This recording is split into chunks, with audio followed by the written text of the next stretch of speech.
Hello everyone, it's Shane Kanto, your Wasteland reviewer, and I'm here to review Dr. Sleep by Stephen King.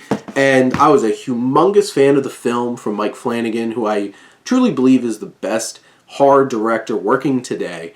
And that film did a tightrope walk of making a sequel to both The Shining book and The Shining film, bringing it together and telling a compelling and engaging and unnerving experience, because right off the bat, what Stephen King came up with here in terms of the concept of this sequel, where Danny has grown up, life of trauma, trying to overcome drinking, and having like the spirit of Dick Halloran there with him, still trying to guide him, but helping him realize that he needs to pay things forward. Where Dick was there for him, he needs to be there for Abra, a young woman who has the shining. And this film focuses on that dynamic, which I love. Like, I'm just a huge fan of Abra as a character, and what they do with Danny as a character, and how they engage with each other. The Dr. Sleep part of it, and where Danny winds up and bringing meaning back to his life, is so interesting and engaging, and that's where the heart and soul is that Stephen King brings into his horror and his terror. And it works so well.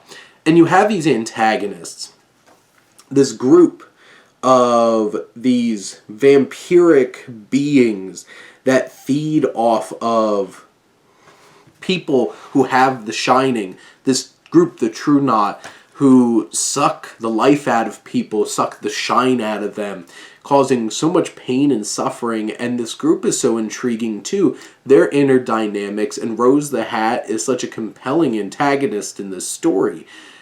Along the way, this book reads so quick. This is 520 pages, but I went like through it like this throughout this week as I read it. And it's written so well. It has such compelling new story and extension of the story of Dan Torrance. And you feel for him. You feel for Abra.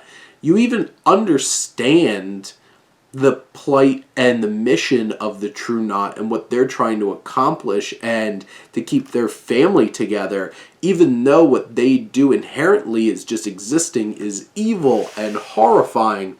And this is a story that has great tension and has horrific moments, but also soulful and deeply meaning moments, and great characters, and a story that I couldn't put down. Like, I was so excited every morning because I set time every morning to read on into this book.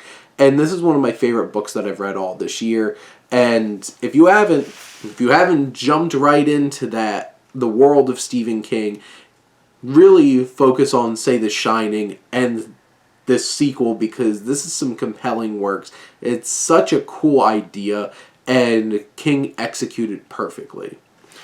But those are my thoughts on Dr. Sleep. Let me know what you think, and let's talk some movies. But thank you as always for tuning in and supporting your Wasteland reviewer.